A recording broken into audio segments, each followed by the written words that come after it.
Hey folks, I thought I'd do a little preview and review of the new Avatar comic.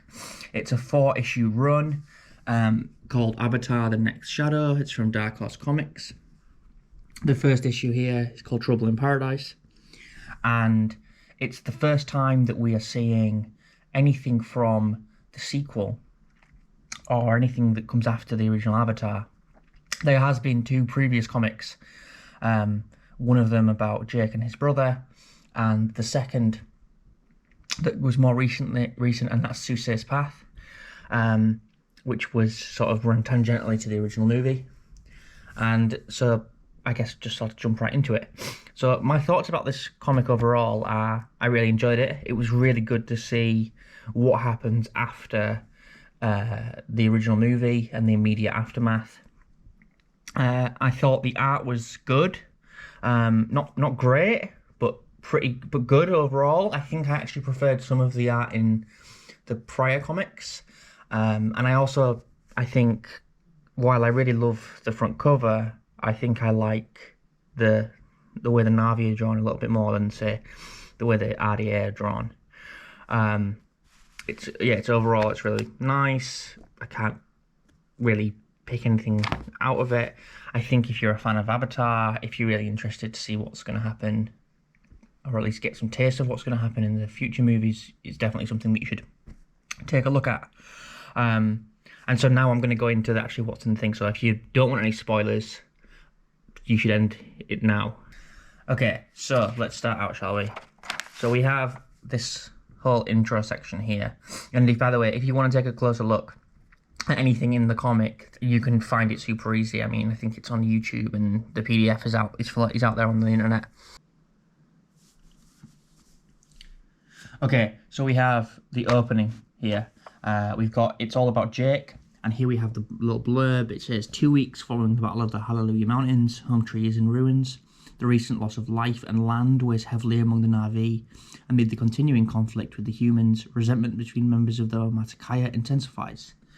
And I really actually loved this opening page where basically we see Jake and he's looking and we see that Home Tree is still burning 2 weeks after the fact. And we see Jake has cut himself and he has this discussion about that 2 weeks have passed, since he went through the Eye of Awa, basically became a complete Na'vi, and how he is having trouble becoming accustomed to his new body. And so we have this really nice page here where he talks about, 2 weeks later he cuts himself and he's still imagining himself as a human. So the next really interesting thing that came out of this comic is that Jake has moved the Omaticaya very close to Hell's Gate, which, if you remember from the first movie, is the place where the humans were set up. And there's a conflict between the Omaticaya and the RDA that was still there left behind, so they haven't all gone back. And then interesting as well is that Hale here, actually, she appears in Pandora Rising, which is the mobile app game. So it's interesting to see there just how they are really, I guess, tying a lot of these different media, the different media around Avatar and the franchise together. That they've really are keeping it consistent.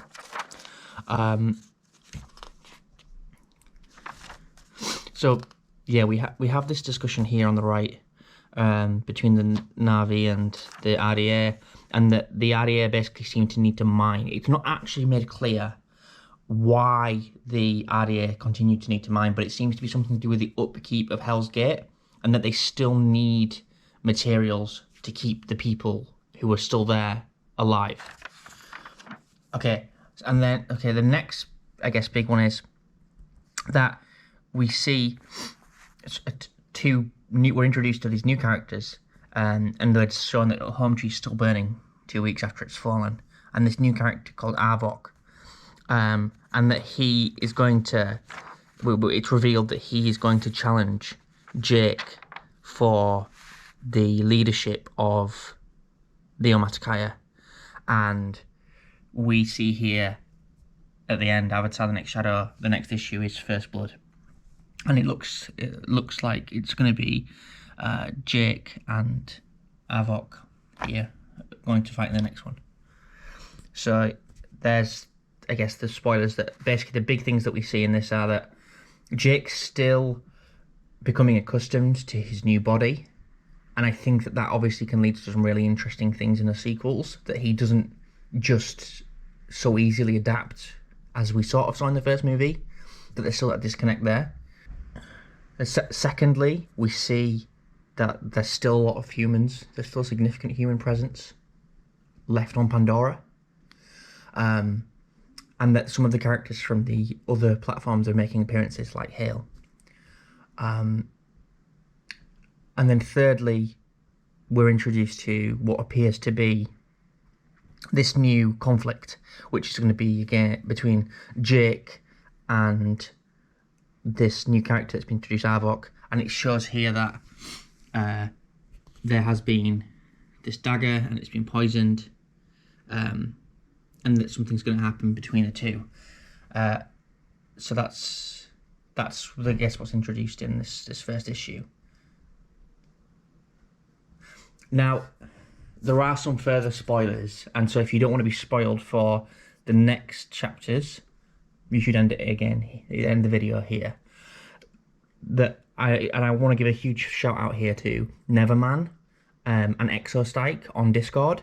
I'll include links to the Discords and places like that below in the description.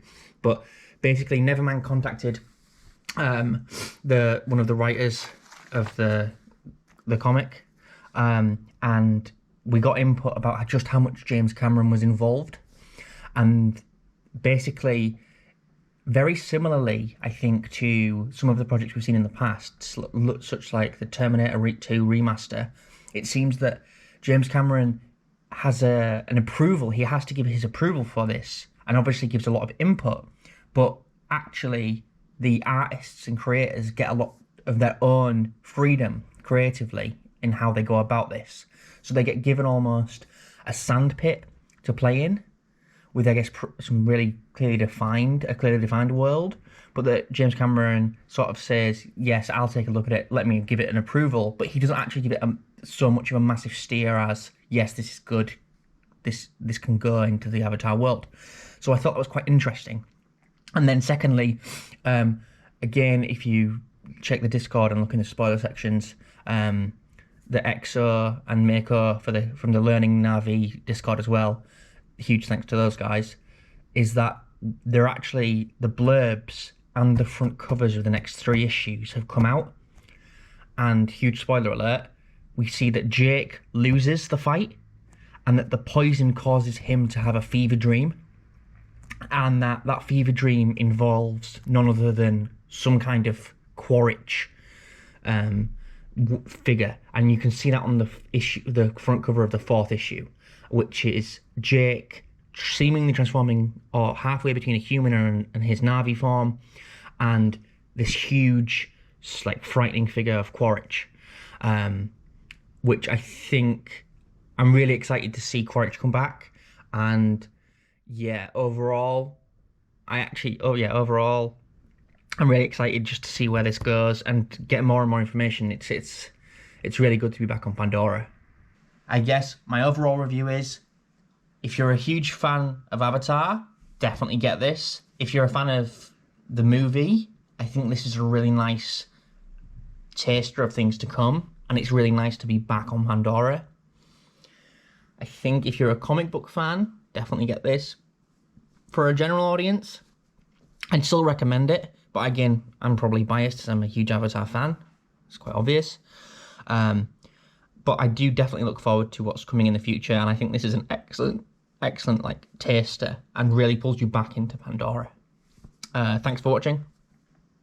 Let me know if you've got any feedback, comments. I'm really excited for the next 2 years, where we'll probably see more and more Avatar content coming out. Yeah, thanks.